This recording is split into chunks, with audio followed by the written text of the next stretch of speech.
ಇಲ್ಲ ಯಾವಾಗಲೂ ಸುಸ್ತು ಬಾ ಏನು ಮಾಡೋಕ್ಕೂ ಮನಸ್ಸಿಲ್ಲ ಡಾಕ್ಟ್ರೆ. ಸುಸ್ತು ಬೇಜಾರು ಅನಿಸ್ತೀಯಾ?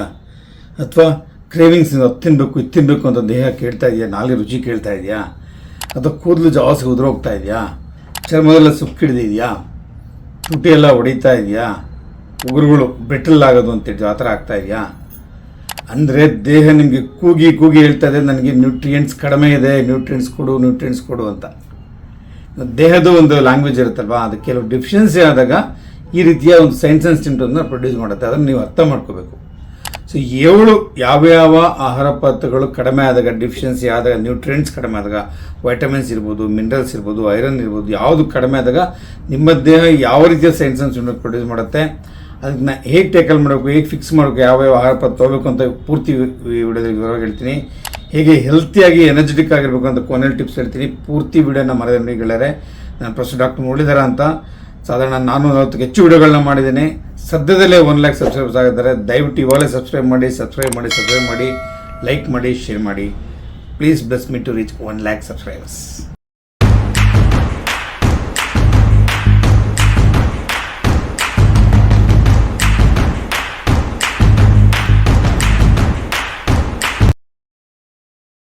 ನಂಬರ್ 1 ಏನಪ್ಪ ಅಂದರೆ ಫೇಟಿಗು, ಲೋ ಎನರ್ಜಿ, ಸುಸ್ತು.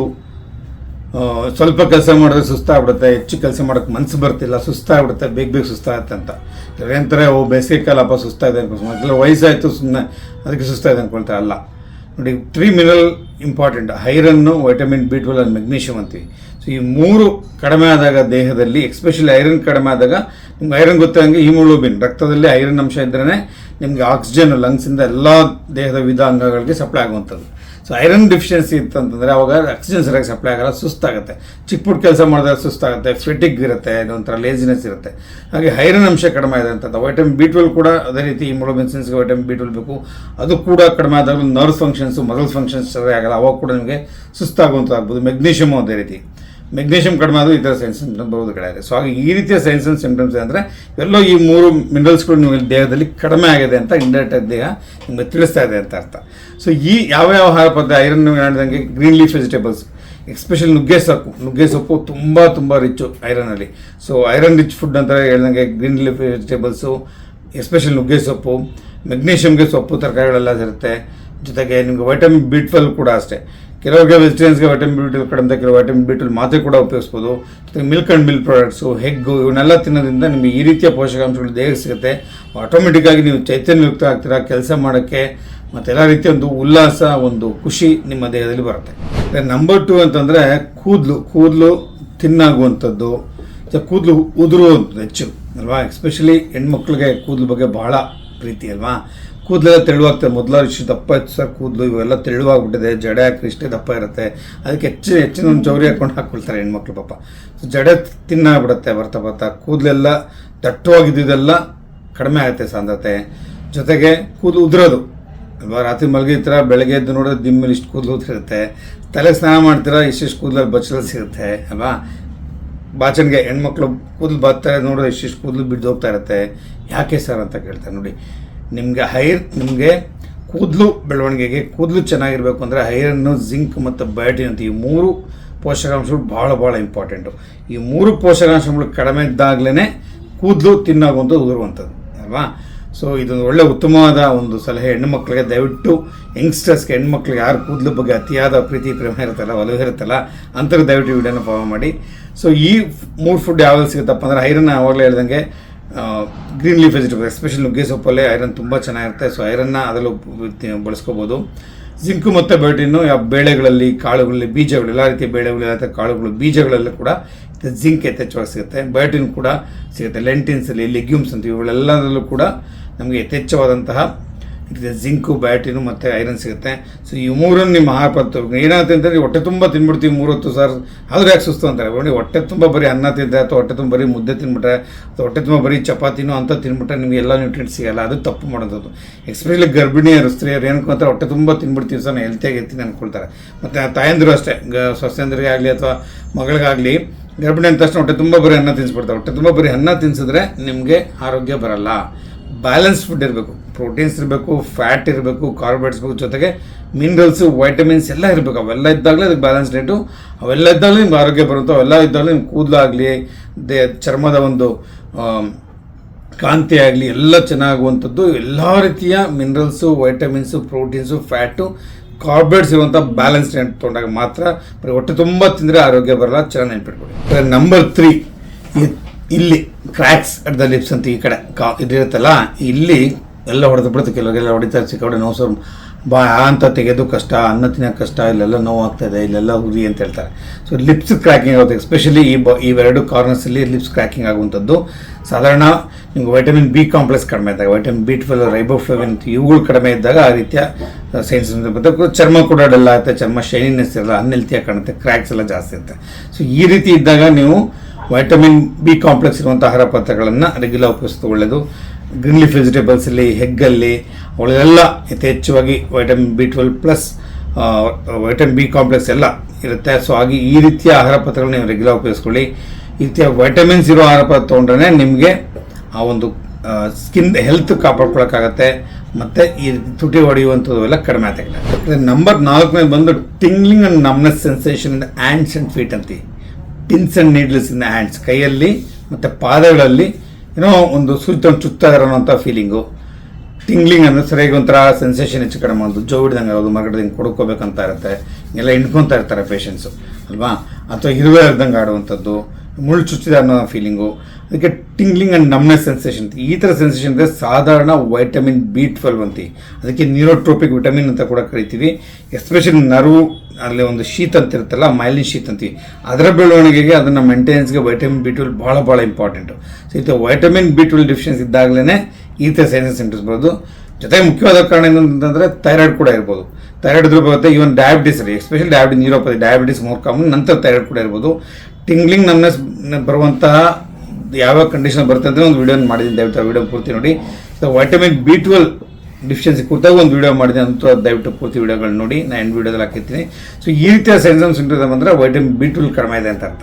ಸೊ ವೈಟಮಿನ್ B12 ಕಡಿಮೆ ಇದೆ ಅಂತಂದರೆ ನಾನು ಹೇಳ್ದಂಗೆ ವೆಜಿಟೇರಿಯನ್ಸ್ ಸ್ವಲ್ಪ ಕಡಿಮೆ ಇರುತ್ತೆ ಸೋರ್ಸು. ಸೊ ಹಾಗೆ ಹೆಗ್ಗು ಮತ್ತು ಲೀನ್ ಚಿಕನ್ನು ಇಂಥದ್ರೆಲ್ಲ vitamin B12, milk and milk products ಅಲ್ಲೆಲ್ಲ ವೈಟಮಿನ್ B12 ಹೆಚ್ಚಾಗಿ ಸಿಗುತ್ತೆ. ಸೊ ಈ ರೀತಿ ಆಹಾರ ಪದಾರ್ಥ ತಗೊಳ್ಳಿ. ಪ್ಯೂರ್ ವೆಜಿಟೇರಿಯನ್ಸ್ ಆಗಿದ್ದರೆ ದಯವಿಟ್ಟು ಹಾಲು ಕುಡಿಬೋದು. ಜೊತೆಗೆ ವೈಟಮಿನ್ B12 ಮಾತ್ರೆಗಳು ಕೂಡ ಬರುತ್ತೆ, ಮಾತ್ರೆಗಳು ಕೂಡ ಉಪಯೋಗಿಸ್ಕೋಬೋದು. ಆ ರೀತಿ ಉಪಯೋಗಿಸ್ಕೊಳ್ಳೋದ್ರಿಂದ ವೈಟಮಿನ್ B12 ಡಿಫಿಷಿಯನ್ಸಿ ಕಡಿಮೆ ಆಗುತ್ತೆ, ನರ್ವ್ ಎಲ್ಲಿ ಚೆನ್ನಾಗುತ್ತೆ, ಈ ಥರ ಟಿಂಗ್ಲಿಂಗ್ ನಮ್ನೆಸ್ ಬರುವಂಥದ್ದು ಆಸ್ಟ್ರೋ ಆಗುತ್ತೆ. ಬಟ್ ಜಾಸ್ತಿ ಬರ್ತದೆ, ಆದಷ್ಟು ದಯವಿಟ್ಟು ಒಂದ್ಸರಿ ಶುಗರ್ ಚೆಕ್ ಮಾಡಿ. ನಿಮ್ಗೆ ಗೊತ್ತಂಗೆ India has become the capital city of diabetes. ಭಾಳಷ್ಟು ಜನಕ್ಕೆ ಡಯಾಬಿಟಿಸ್ ಇದೆ ಈಗ. ಸೊ ಹಾಗೆ ಆ ಥರ ಸೈನ್ಸ್ ಸಿಂಪ್ಟಮ್ಸ್ ಇತ್ತು, ಅಥವಾ ನಿಮ್ಮ ಅಪ್ಪ ಅಮ್ಮಂಗೆ ಶುಗರ್ ಇತ್ತು, ಅಥವಾ ನಿಮ್ಮ ಅಣ್ಣ ತಮ್ಮಂದು ಶುಗರ್ ಬಂದುಬಿಟ್ಟಿದೆ, ಅಕ್ಕ ತಂಗಿಗೆ ಶುಗರ್ ಬಂದೆ, ಅಥವಾ ನಿಮ್ಮ ಮನೇಲಿ ಆಗೋ ಶುಗರ್ ಇತ್ತಪ್ಪ ಇದೇರಿಗೆ ಅಂತಂದರೆ ನೀವು ಒಂದ್ಸರಿ ರುಟೀನಾಗಿ ಶುಗರ್ ಚೆಕ್ ಮಾಡಿಸ್ಕೊಳ್ಳೋದು ಒಳ್ಳೆದು, ಜರ ಸೈನ್ಸ್ ಸಿಂಪ್ಟಮ್ಸ್ ಇದೆಯಾ ಅಂತ. ಯಾಕೆಂದರೆ ಶುಗರ್ ಇದ್ದದಕ್ಕೆ ಇನಿಷಿಯಲ್ ಸ್ಟೇಜಲ್ಲೇ ಟ್ರೀಟ್ಮೆಂಟ್ ತೊಗೊಂಬಿಟ್ರೆ ಬೇಗ ನಿಮಗೆ ಕಾಯಿಲೆ ಕಂಟ್ರೋಲಿಗೆ ಬರುತ್ತೆ. ಡಯಾಬಿಟಿಸ್ ನ್ಯೂರೋಪತಿ ಕೆಲಸ ಪರ್ಮನೆಂಟ್ ಡ್ಯಾಮೇಜ್ ಆಗಿಬಿಡುತ್ತೆ. ಸೊ ಆ ರೀತಿ ಆಗ್ಬಿಡ್ತು ಅಂದರೆ ನೀವು ವೈಟಮಿನ್ B12 ತೊಗೊಂಡು ಇಂಪ್ರೂವ್ ಅಲ್ಲ. ಸೊ ಅಲ್ಲಿ ತನಕ ಬಿಡೋದು ಬೇಡ, ಸ್ವಲ್ಪ ಇದ್ದಾಗಲೇ ಸೂಕ್ತವಾದ ಡಯಾಗ್ನೋಸ್ ಮಾಡ್ಕೊಂಡು ಟ್ರೀಟ್ಮೆಂಟ್ ತೊಗೊಂಬಿಟ್ರೆ ಕಂಪ್ಲೀಟ್ ಸಿಂಪ್ಟಮ್ಸ್ ಕ್ಲಿಯರ್ ಆಗುತ್ತೆ ಗೆಳೆಯರೆ. ಸೊ ಹಾಗೆ ನಾನು ಯಾವಾಗ ಹೇಳ್ತೀನಿ, ಡಯಾಬಿಟಿಸ್ ಕುರಿತಾಗಿ 5-6 ವಿಡಿಯೋಗಳು ಮಾಡಿ, ದಯವಿಟ್ಟು ಆ ವಿಡಿಯೋಗಳು ನೋಡಿ. ಡಯಾಬಿಟಿಸ್ ಏನಪ್ಪ ಅಂತಂದರೆ, ಒಂದು ನೀವು ಕರೆಕ್ಟಾಗಿ ಅದಕ್ಕೆ ಟ್ರೀಟ್ಮೆಂಟ್ ತೊಗೊಂಡು ಕಂಟ್ರೋಲ್ ಇಟ್ಕೊಳ್ತು ಅಂತಂದರೆ, ಝೂ ಅಲ್ಲಿ ಒಂದು ಟೈಗರ್ನೋ ಲಯನ್ ಇಟ್ಕೊಂಡಂಗೆ ಝೂ ಅಲ್ಲಿ ಇದ್ಬಿಡ್ತು ಅಂತಂದರೆ ಅದನ್ನ ನಿಮ್ಗೆ ಗೊತ್ತಿರೋ ಒಂದು ಪಂಜದಲ್ಲಿ ಇತ್ತಪ್ಪ ಅಂದರೆ ಅದು ಯಾರಿಗೂ ಏನು ತೊಂದರೆ ಮಾಡೋದಿಲ್ಲ, ಫುಲ್ ಕಂಟ್ರೋಲ್ ಇದೆ ಅಲ್ವಾ. ಅದೇ ರೀತಿ ಒಂದು ವೇಳೆ ಈಚೆಗೆ ಬಂದರೆ ಎಷ್ಟು ತೊಂದರೆ ಆಗ್ಬೋದಲ್ವಾ, ನಿಮ್ಗೆ ಅಟ್ಯಾಕ್ ಮಾಡಿ ನಿಮಗೆ ಗಾಯಗಳಾಗ್ಬೋದು, ಹೆಚ್ಚು ಕಡಿಮೆ ನಿಮ್ಗೆ ಸಾಯಿಸ್ಬಿಡ್ಬೋದು. ಆ ರೀತಿ ಡಯಾಬಿಟಿಸ್ ಕೂಡ ನಿಮ್ಗೆ ಕಂಟ್ರೋಲ್ ಇಟ್ಕೊಂಡ್ರೆ ಏನು ತೊಂದರೆ ಇಲ್ಲ. ಕಂಟ್ರೋಲ್ ಔಟ್ ಆಫ್ ಕಂಟ್ರೋಲ್ ಆಯಿತು, ಪಂಜದಿಂದ ಹೊರಗೆ ಬಂತು ಅಂದರೆ ನಿಮ್ಗೆ ಏನು ಬೇಕಾದ್ರೂ ಡ್ಯಾಮೇಜ್ ಮಾಡ್ಬೋದು. ಸೊ ಹಾಗಾಗಿ ಶುಗರ್ ಇದೆಯಂತ ಟಿಂಗ್ಲಿಂಗ್ ನಮ್ನೆಸ್ ಇರೋ ಖಂಡಿತ ಒಂದ್ಸರಿ ಪರೀಕ್ಷೆ ಮಾಡ್ಕೊಂಡು. ನಂಬರ್ 5 ಏನಪ್ಪ ಅಂದರೆ ನೈಲ್. ನಮ್ಮ ಉಗುರು ಇರುತ್ತಲ್ಲ, ಉಗುರು ಫ್ಲಾಟ್ ಆಗಿರೋದು, ಅದಕ್ಕೆ ಪ್ಲಾಟಿನೇಕಿಯಾ ಅಂತ ಕರಿತೀವಿ, ಅಥವಾ ಕೆಲಸರಿ ಸ್ಪೂನ್ ಶೇಪ್ ಬಂದ್ಬಿಡುತ್ತೆ, ಅದಕ್ಕೆ ಅದು ಒಂದು ಕಂಡೀಷನ್ ಇದೆ. ಸೊ ಈ ರೀತಿ ಆದಾಗ ನಿಮ್ಗೇನಾಗುತ್ತೆ, ನೈಲು ಬ್ರಿಟ್ಲಾಗಿರುತ್ತೆ ಅಲ್ವಾ, ಮತ್ತು ವೈಟ್ ಚುಕ್ಕೆಗಳು ಬಂದ್ಬಿಡುತ್ತೆ ಕೆಲಸ ನೈಲ್ ಮೇಲೆ. ಸೊ ಈ ರೀತಿ ಕಂಡೀಷನ್ ಇದ್ದಾಗಲೂ ಕೂಡ ಕೆಲವು ಮಿನರಲ್ಸ್ ಕಡಿಮೆ ಇದೆ ಅಂತ ಅರ್ಥ. ಎಸ್ಪೆಷಲಿ ಐರನ್ ಕಡಿಮೆ ಇದ್ರೆ ಹತ್ರ ಆಗುತ್ತೆ, ಅದಾದಮೇಲೆ ನೆಕ್ಸ್ಟು ಜಿಂಕ್ ಕಡಿಮೆ ಇದ್ರೆ ಹತ್ರ ಆಗುತ್ತೆ. ಸೊ ಈ ರೀತಿಯ ಅಂಶಗಳು ಕಡಿಮೆ ಇದ್ದಾಗ ಈ ಥರ ಬ್ರಿಟಲ್ ನೈಲ್ಸ್ ಆಗುವಂಥ ಚಾನ್ಸ್ ಇರ್ತಾರೆ. ಸೊ ಈ ರೀತಿ ನಿಮಗೆ ಇದೆ ಅಂತಂದರೆ ದಯವಿಟ್ಟು ತಾವು ಐರನ್ ರಿಚ್ ಫುಡ್ನ, ಆವಾಗಲೇ ಹೇಳಿದಂಗೆ ಸೊಪ್ಪು ತರಕಾರಿಗಳ ಐರನ್ ರಿಚ್ ಜಾಸ್ತಿ ಇರುತ್ತೆ, ಜೊತೆಗೆ ಜಿಂಕ್ ಜಾಸ್ತಿ, ಒಂದು ಜಿಂಕ್ ಕಡಿಮೆ ಆದರೂ ಕೂಡ ಈ ಥರ ಆಗ್ಬೋದು. ಜಿಂಕು ಯಥೇಚ್ಛವಾಗಿ ನಮಗೆ ಎಳ್ಳಲ್ಲಿ ಸಿಗುತ್ತೆ, ಗ್ರೀನ್ ಲೀಫ್ ವೆಜಿಟೇಬಲ್ಸ್ ಸಿಗುತ್ತೆ. ಸೊ ಪಂಪ್ಕಿನ್ ಸೀಡ್ಸ್ ಅಂತೆಲ್ಲ, ಕುಂಬಳಕಾಯಿ ಬೀಜ, ಅದರಲ್ಲೂ ಕೂಡ ಚೆನ್ನಾಗಿ ಇಂಥ ಅಂಶಗಳು ಸಿಗುತ್ತೆ. ಸೊ ಹಾಗೆ ಜಿಂಕು, ಕ್ಯಾಲ್ಶಿಯಮು, ಐರನ್ ಕಡಿಮೆ ಆಗಿದೆ ಅಂದರೆ ಈ ಥರ ನೈಲ್ಸಲ್ಲಿ ಸಿಂಪ್ಟಮ್ಸ್ ಆಗೋ ಚಾನ್ಸಸ್ ಇರುತ್ತೆ. ಹಾಗೆ ಈ ಥರ ಪೋಷಕಾಂಶ ಯಥೇಚ್ಛವಾಗಿ ಬಳಸಿದಾಗ ನಿಮ್ಮ ನೈಲ್ನ ಆ ಒಂದು ಹೆಲ್ತ್ ಕೂಡ ಚೆನ್ನಾಗತ್ತೆ ಕಡೆ. ಇಲ್ಲ ಪದೇ ಪದೇ ಬಾಯಲ್ಲಿ ಮೌತ್ ಅಲ್ಸರ್ಸ್ ಅಂತೀವಿ, ಎಲ್ಲ ಚಿಕ್ಕ ಚಿಕ್ಕ ಗಾಯಗಳಾಗ್ತದೆ, ಇಲ್ಲಿ ತುಟಿ ಕೆಳಗಡೆ, ಇಲ್ಲಿ ನಾಲ್ಗೆ ಮೇಲೂ ಕೂಡ ಆಗ್ಬೋದು, ಇಡೀ ಬಾಯಲ್ಲಿ. ಸೊ ಮ್ಯೂಕಸ್ ಮೆಂಬ್ರಲ್ಲಿ ಎಲ್ಲಿ ಬೇಕೋ ಈ ಥರ ಗಾಯಗಳು, ಅದಕ್ಕೆ ಮೌತ್ ಅಲ್ಸರ್ಸ್ ಅಂತ ಹೇಳ್ತೀವಿ. ಸೊ ಈ ಥರ ಸೋರ್ ಅಲ್ಸರ್ಸ್ ಅಂತ ಹೇಳ್ತೀವಿ. ಲಿಪ್ಸಲ್ಲಿ ಎಲ್ಲಿ ಬೇಕಾಗ್ಬೋದು. ಈ ಥರ ಅಲ್ಸರ್ಸ್ ಇದೆ ಅಂದರೆ ಸಾಧಾರಣ vitamin B complex, vitamin B1 ಇರ್ಬೋದು, B6 ಇರ್ಬೋದು, ಮತ್ತು ಫೋಲಿಕ್ ಆ್ಯಸಿಡ್ ಅಂತ ಅದಿರ್ಬೋದು, ಜಿಂಕ್ ಕೂಡ ಕಡಿಮೆ ಆಗೋದು. ಈ ಥರ ಮಲ್ಟಿಪಲ್ ವೈಟಮಿನ್ಸ್ ಕಡಿಮೆ ಇದ್ದಾಗಲೇ ಈ ರೀತಿಯ ಮೌತ್ ಅಲ್ಸರ್ಸ್ ಆಗುವಂಥದ್ದು. ಈ ಥರ ಮೌತ್ ಅಲ್ಸರ್ಸ್ ನಾನು ಹೇಳ್ದಂಗೆ ವೈಟಮಿನ್ ಬಿ ಕಾಂಪ್ಲೆಕ್ಸ್ ಇರುವಂತಹ ಕೆಲವು ಮಾತ್ರೆಗಳು ತೊಗೋಬೋದು. ಇಲ್ಲಾಂದರೆ ಫುಡ್ಡಲ್ಲಿ ಅಂತ ನಿಮ್ಮ green leaf vegetables, milk and milk products, egg, ಇವುಗಳೆಲ್ಲ ನಿಮಗೆ ವೈಟಮಿನ್ ಬಿ ಕಾಂಪ್ಲೆಕ್ಸ್ ಹೆಚ್ಚಾಗಿ ಸಿಗುತ್ತೆ. ಹಾಗೆ ಈ ರೀತಿಯ ಆಹಾರ ಪದಾರ್ಥಗಳನ್ನ ಉಪಯೋಗಿಸ್ಕೊಳ್ಳಿ. ಅವಾಗ ನಿಮ್ಗೆ ಮೌತ್ ಅಲ್ಸರ್ಸ್ ಆಗುವಂಥದ್ದು, ಬ್ಲೀಡಿಂಗ್ ಆಗುವಂಥದ್ದು, ನೋವಾಗುವಂಥದ್ದು ಕೂಡ ಅವಾಯ್ಡ್ ಆಗುತ್ತೆ ಗೆಳೆಯರೆ. ಸೊ ನಿಮಗೆ ಫಿಶ್ಶು ಎಗ್ಗೆಲ್ಲ ತಿಂದಾಗ ಆ ಥರ ಅಲ್ಸರ್ಸ್ ಕೂಡ ಫಾಸ್ಟಾಗಿ ಹೀಲಾಗುತ್ತೆ. ಸೊ ನಿಮಗೆ ಫೋಲಿಕ್ ಆ್ಯಸಿಡ್ಡು, ಐರನ್ ಯಥೇಚ್ಛವಾಗಿ ಸಿಗುತ್ತೆ. ಈ ಥರ ಅಲ್ಸರ್ಸ್ ಕೂಡ ಫಾಸ್ಟಾಗಿರುತ್ತೆ ಗೆಳೆಯರೆ. ಈ ಥರ ಆಗ್ತಿದೆ ಅಂದರೆ ಎಲ್ಲೋ ಕೆಲವು ವೈಟಮಿನ್ಸ್ ಕಡಿಮೆ ಇದೆ ಅಂತ ಅರ್ಥ. ಸಂಬಂಧಪಟ್ಟಂಥ ಆಹಾರ ಪದಾರ್ಥಗಳನ್ನ ಕರೆಕ್ಟಾಗಿ ಉಪಯೋಗಿಸ್ಕೊಳ್ಳಿ. ಖಂಡಿತವಾಗಿ ಈ ಥರ ಅಲ್ಸರ್ಸ್ ಎಲ್ಲ ಬೇಗ ಗುಣ ಆಗುತ್ತೆ. ನೈಟ್ ಟೈಮಲ್ಲಿ ಪೂರ್ ನೈಟ್ ವಿಷನ್ ಅಂತೀವಿ, ರಾತ್ರಿ ಸರಿಯಾಗಿ ಕಣ್ಣು ಕಾಣಲ್ಲ, ಮಂಜಾಗದ ಡ್ರೈ ಐಸ್ ಅಂತೀವಿ. ಕಣ್ಣಿಗೆ ಗೊತ್ತಿಲ್ಲ, ಕಣ್ಣಿಗೆ ಆರೋಗ್ಯಕರ ಬೇಕಾದಂಥ mainly vitamin A. So vitamin A deficiency ಇತ್ತು ಅಂತಂದರೆ ಈ ಥರ ಸಿಂಟಮ್ಸ್ ಕಣ್ಣಲ್ಲಿ ಬರೋ ಚಾನ್ಸ್ ಇರುತ್ತೆ. ಮತ್ತು ಕೆರಟೋಮೆಲಾಸಿಸ್ ಅಂತೀವಿ, ಕೆರಟೋಕೋನಸ್ ಇದೆ, ಅಥವಾ ಎಷ್ಟೊಂದು ಕಂಡೀಷನ್ ಕಣ್ಣಲ್ಲಿ ವೈಟಮಿನ್ ಎ ಕಡಿಮೆ ಆದಾಗ ಬರುವಂತಹ ಸೈನ್ಸ್ ಆ್ಯಂಡ್ ಸಿಂಟಮ್ಸು. ಸೊ ಈ ರೀತಿ ಇತ್ತಂದರೆ ವೈಟಮಿನ್ ಎ ರಿಚ್ ಇರೋಂಥ ಫುಡ್. ನಮ್ಗೆ ವೈಟಮಿನ್ ಎ ಗೊತ್ತಿಲ್ಲ, ಎಲ್ಲೋ ಮತ್ತು ಆರೆಂಜ್ ಕಲರ್ ಫುಡ್ಸ್ ಇರ್ತಾರೆ. Carrot is richest source of beta keratin ಅಂತೀವಿ, ಅದರಲ್ಲಿ ವೈಟಮಿನ್ ಎ ಯಥೇಚ್ಛವಾಗಿರುತ್ತೆ. ಕ್ಯಾರೆಟನ್ನ ಎಸ್ಪೆಷಲಿ ಹಸಿ ಕ್ಯಾರೆಟ್ನ ಮಕ್ಕಳು ತಿನ್ನೋಕೆ ಕೂಡ ಖುಷಿಯಾಗಿ ತಿಂತಾರೆ. ಸೊ ಕ್ಯಾರೆಟ್ನ ಯಥೇಚ್ಛವಾಗಿ ಬಳಸ್ಕೊಳ್ಳಿ. ಜೊತೆಗೆ ಪಪಾಯದಲ್ಲಿ ವೈಟಮಿನ್ ಎ ಜಾಸ್ತಿ, ಮ್ಯಾಂಗೋಸ್ ಮಾವಿನಲ್ಲಿ ಕೂಡ ವೈಟಮಿನ್ ಎ ಜಾಸ್ತಿ ಇರುತ್ತೆ. ಜೊತೆಗೆ ನಿಮ್ಮ ಪೊಟ್ಯಾಟೊ, ಸ್ವೀಟ್ ಪೊಟ್ಯಾಟೊ ಅಂತೀವಲ್ಲ, ಗೆಣಸು, ಅದರಲ್ಲೂ ಕೂಡ ವೈಟಮಿನ್ ಎ ಜಾಸ್ತಿ ಇರುತ್ತೆ. ಮತ್ತು ಗ್ರೀನ್ ಲೀಫ್ ವೆಜಿಟೇಬಲ್ಸ್ ಕೂಡ ಇರುತ್ತೆ. ಸೊ ಈ ರೀತಿಯ ಆಹಾರ ಪದಾರ್ಥಗಳಂತ ಉಪಯೋಗಿಸ್ಕೊಂಡಾಗ ಕಣ್ಣಿನ ದೃಷ್ಟಿ ಆಗಲಿ, ಕಣ್ಣಿನ ಹೆಲ್ತ್ ಆಗಲಿ ತುಂಬ ಚೆನ್ನಾಗುತ್ತೆ. ಕಣ್ಣಿನ ನೋಟ ಕೂಡ ಚುರುಕಾಗುತ್ತೆ. ಸೊ ಎಸ್ಪೆಷಲಿ ಮಕ್ಕಳಲ್ಲಿ. ಸೊ ಯಾರು ಸ್ಪೆಕ್ಸ್ ಉಪಯೋಗಿಸ್ತಾರೆ, ಕಣ್ಣಿಗೆ ತೊಂದರೆ ಇದೆ, ಕಣ್ಣು ಡ್ರೈ ಐಸ್ ಆಗ್ತದೆ, ಕಣ್ಣು ಹುರಿ ಅಂತಾರೆ, ಆ ಥರ ಎಲ್ಲ ಆಗ್ತಿರೋರಿಗೆ ವೈಟಮಿನ್ ಎ ರಿಚ್ ಇರೋ ಫುಡ್ನ ಕೊಡಿ. ಅವರ ಕಣ್ಣಿನ ದೃಷ್ಟಿ ಮತ್ತು ಕಣ್ಣಿನ ಆರೋಗ್ಯ ಭಾಳಷ್ಟು ಉತ್ತಮ ಆಗುತ್ತೆ. ಹೇಳಿದ್ರೆ ನಿಮ್ಮ ಬೋನಸ್ ಒಂದು ಹೇಳ್ತೀನಿ ಅಂತ ಹೇಳಿದೆ, craving for non food products ಅಂತ. ಕೆಲವ್ರಿಗೆ ಮಣ್ಣು ತಿನ್ನಬೇಕು ಅಂತ ಇರುತ್ತೆ, ಕೆಲವ್ರಿಗೆ ಬ್ರೆಡ್ ತಿನ್ನಬೇಕು ಅಂತ, ಕೆಲವು ಚಾಕ್ ಪೀಸ್ ತಿನ್ನಬೇಕು ಅನ್ಸುತ್ತೆ. ಕೆಲವು ಮಕ್ಕಳನ್ನ ನೋಡ್ತಿರ್ಬೋದು, ಚಾಕ್ ಪೀಸ್ ಎಲ್ಲ ಬಾಯಿ ಹಾಕೊಂಡು ಮಣ್ಣು ತಿಂತಿರ್ತಾರೆ. ಅದಕ್ಕೆ ಪೈಕ ಅಂತ ಕರಿತೀವಿ. ಸೊ ಬಾಡಿಯಲ್ಲಿ ಕೆಲಸ ಆ ರೀತಿಯ ಒಂದು ತುಂಬ ಕೆಲವರಿಗೆ ಐರನ್ ಡಿಫಿಷಿಯನ್ಸಿ ಇದ್ದಾಗ ಆಗುತ್ತೆ. ನೀವು ಕೇಳಿರ್ಬೋದು, ಹೆಣ್ಮಕ್ಳು ಪ್ರೆಗ್ನೆಂಟ್ ಆದಾಗ ಮಾವಿನ ತಿನ್ನಬೇಕು ಅಂತಾರೆ, ಹುಳುಳಿ ತಿನ್ನಬೇಕು ಅಂತ ಹೇಳ್ತಾರೆ, ಅದಕ್ಕೆ ಪೈಕ ಅಂತ ಹೇಳ್ತೀವಿ. ಸೊ ಈ ರೀತಿ ಐಟಮ್ಸ್ ಕೂಡ ಬೇಕು ಅಂತ ದೇಹದಲ್ಲಿ ಅನಿಸಿದ್ರೆ, ದೇಹ ಎಲ್ಲೋ ನಮಗೊಂದು ಕೆಲವ್ರಿಗೆ ಹೇಳ್ತಾನೆ ಹಾಗೆಲ್ಲ ಜಡ್ ಬಿದ್ದೋಗಿದ್ದಪ್ಪ, ಏನಾದ್ರು ಖಾರವಾಗಿ ತಿನ್ನಬೇಕು ಅನ್ನಿಸ್ತಾ ಇದೆ ಅಂತ ಹೇಳ್ತಾರೆ. ಇಲ್ಲ ಮಳೆ ಗಿಳೆ ಇದ್ದಾಗ ನಾಲ್ಗೆ ಏನಾದ್ರು ರುಚಿಯಾಗಿರೋದು, ಬಿಸಿದು ಬಜ್ಜಿ ಬೋಂಡ ತಿನ್ನಬೇಕು ಅನ್ನಿಸ್ತಾ ಇರ್ತಾರಲ್ಲ, ನಾರ್ಮಲಾಗಿ ಎಲ್ಲರಿಗೂ ಬರುವಂಥ ಫೀಲಿಂಗ್ಸು. ಸೊ ದೇಹದಲ್ಲಿ ಈ ಥರ ಫೀಲಿಂಗ್ಸ್ ಬಂದು ನೀವು ಅದಕ್ಕೆ ರೆಸ್ಪಾಂಡ್ ಮಾಡಬೇಕಲ್ವಾ. ಏನೋ ದೇಹದಲ್ಲಿ ಡಿಫಿಷಿಯನ್ಸಿ ಇದೆ, ಏನೋ ಬೇಕಾಗಿದೆ ಅನ್ನೋ ಕಾರಣಕ್ಕೆ ಆ ದೇಹ ಆ ರೀತಿಯ ಒಂದು ಸಿಂಪ್ಟಮ್ನ ನಮ್ಮಲ್ಲಿ ಪ್ರೊಡ್ಯೂಸ್ ಮಾಡುವಂಥದ್ದು. ಹಾಗಾಗಿ ದೇಹವನ್ನು ಚೆನ್ನಾಗಿ ನೋಡ್ಕೊಳ್ಳಿ. ಯಾಕೆಂದರೆ ನಿಮ್ಮ ಶರೀರವೇ ಅಲ್ವಾ, ಶರೀರಂ ಇದಂ ಕಲುಮದ ಸಾಧ್ಯನಮ್ಮ ಅಂತ ಹೇಳ್ತಾರೆ ಸಂಸ್ಕೃತದಿಂದ. ನಿಮ್ಮ ಶರೀರ ಇದ್ದಷ್ಟು ದಿವಸ ನಿಮ್ಮ ಜೀವನ ನಿಮ್ಮ ಭೂಮಿ ಮೇಲೆ, ಶರೀರ ಇಲ್ಲ ಅಂದರೆ ನೀವೇ ಇಲ್ಲ. ಸೊ ಹಾಗೆ ಶರೀರವನ್ನು ತುಂಬ ಚೆನ್ನಾಗಿ ನೋಡ್ಕೊಳ್ಳೋದು ಭಾಳ ಭಾಳ ಮುಖ್ಯ. ಯಾಕೆಂದ್ರೆ ನೀವು ಎಲ್ಲಿರ್ತೀರ ಅಂದರೆ ನಿಮ್ಮ ದೇಹದಲ್ಲೇ, ನೀವು ದೇಹ ಬಿಟ್ಟು ಬೇರೆ ಇರೋಕ್ಕೆ ಚಾನ್ಸೇ ಇಲ್ಲ ಅಲ್ವಾ. ಡಾಕ್ಟರ್ ಮುರಳೀಧರ್ ಅಂದರೆ ಈ ದೇಹ ತೋರಿಸ್ತಾರೆ, ಈ ಫೋಟೋ ತೋರಿಸ್ತಾರೆ. ಸಪೋಸ್ ದೇಹ ಇಲ್ಲ ಅಂದರೆ ನಮ್ಗೆ ಎಕ್ಸಿಸ್ಟೆನ್ಸೇ ಇಲ್ಲ. ಸೊ ಹಾಗೆ ದೇಹವನ್ನು ಚೆನ್ನಾಗಿ ನೋಡ್ಕೊಂಡು, ನಿಮಗೆ ಒಂದು ಬೈಕ್ ತೊಗೋತೀರಾ, ಒಂದು ಕಾರ್ ತೊಗೋತೀರಾ, ರೆಗ್ಯುಲರ್ ಸರ್ವಿಸ್ ಮಾಡಿಸ್ತೀರಾ, ಪೆಟ್ರೋಲ್ ಹಾಕ್ತೀರಾ, ಕ್ಲೀನಾಗಿ ಒರೆಸ್ತೀರಾ, ಎಷ್ಟು ಚೆನ್ನಾಗಿ ನೋಡ್ಕೋತೀರಾ. ಯಾಕೆಂದ್ರೆ ದುಡ್ಡು ಕೊಟ್ಕೊಂಡ್ಕೊಂಡಿರ್ತೀರ. ನಿಮ್ಮ ದೇಹ ನಿಮಗೆ ಫ್ರೀಯಾಗಿ ಸಿಕ್ಕಿರ್ತಾರೆ, ಬೆಲೆ ಗೊತ್ತಿರಲ್ಲ, ಕಣ್ಣಿನ ಬೆಲೆ ಗೊತ್ತಿಲ್ಲ, ಬೋನ್ಸ್ ಆ್ಯಂಡ್ ಜಾಯಿಂಟ್ಸ್ ಬೆಲೆ ಗೊತ್ತಿಲ್ಲ ಅಲ್ವಾ. ಸೊ ನೋಡಲ್ಲ, ಆರೋಗ್ಯದ ಕಡೆ ಗಮನ ಕೊಡಲ್ಲ, ಯಥೇಚ್ಛ ನೀರು ಕುಡಿಯಲ್ಲ, ಹಣ್ಣು ಹಂಪಲುಗಳು ತೊಗೊಳಲ್ಲ, ಆರೋಗ್ಯದ ಕಡೆ ಗಮನ ಕೊಡಲ್ಲ. ಹಾಗಾಗಿ ಆರೋಗ್ಯ ಹಾಳಾಗುತ್ತೆ, ದೇಹ ಹಾಳಾಗುತ್ತೆ. ಒಂದು ಸಲ ನಿಮಗೆ ದೇಹ ಹಾಳಾಯಿತು ಅಂದರೆ ಮತ್ತೆ ಅದಕ್ಕೆ ಹೆಲ್ತ್ ಇಸ್ ವೆಲ್ತ್ ಅನ್ನುವಂಥದ್ದಲ್ವಾ. ಆರೋಗ್ಯವೇ ಭಾಗ್ಯ. ಆರೋಗ್ಯ ಚೆನ್ನಾಗಿ ನೋಡ್ಕೊಳ್ಳಿ. ದೇಹ ಈ ಥರ ಏನೋ ಕೇಳ್ತಾರೆ ಖಂಡಿತ ಕೊಡಿ. ನಿಮ್ಮ ದೇಹ ಚೆನ್ನಾಗಿದ್ದರೆ ನೀವು ಚೆನ್ನಾಗಿದ್ದಂಗೆ ಅಲ್ವಾ. ಸೊ ಒನ್ಸ್ ಅಗೇನ್ ಪೂರ್ತಿ ವಿಡಿಯೋ ನೋಡೋದಕ್ಕೆ ಧನ್ಯವಾದಗಳು. ದಯವಿಟ್ಟು ವಿಡಿಯೋನ ಲೈಕ್ ಮಾಡಿ, ಶೇರ್ ಮಾಡಿ, ಇವಾಗ ಸಬ್ಸ್ಕ್ರೈಬ್ ಮಾಡಿ.